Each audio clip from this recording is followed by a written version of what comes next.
Former Chief Justice Sophia Akuffo says Ghana's democratic culture must evolve beyond the cycle of elections to reflect fairness, equity, and opportunity for all citizens. Speaking at the 57th anniversary annual Peace Walk of the Rotary Club of Accra West, she expressed concerns about growing inequality, warning that visible disparities in infrastructure and living conditions risk strengthening exclusion and weakening public trust in governance. I don't think we have a beautiful countryside. We have a sad countryside.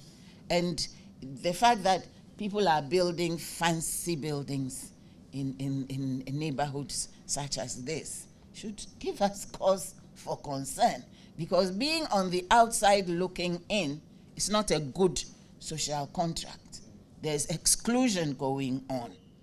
Elections must become only preliminaries towards assured democratic lifestyle for all, not cyclical events that in reality yield nothing meaningful for deprived and excluded groups. She stressed that peace must be anchored on social and economic inclusion, cautioning that young people who feel excluded from national progress may become vulnerable to extremist influences. To safeguard our future, we must, as a people, at the very minimum, commit to inclusivity. Inclusivity, social inclusivity, economic inclusivity, so that since peace is sine qua non of a thriving and stable economy, we must ensure that if we are resetting, we are reaching the youth in every part of Ghana and every sector of life.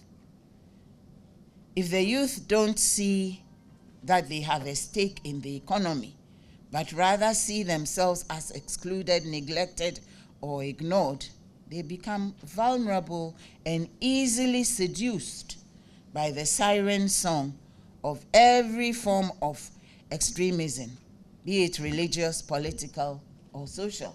Security consultant and professor at the Kofi Annan International Peacekeeping Training Center, Professor Kwesi Enin, also called for collective responsibility in safeguarding the country's peace and stability.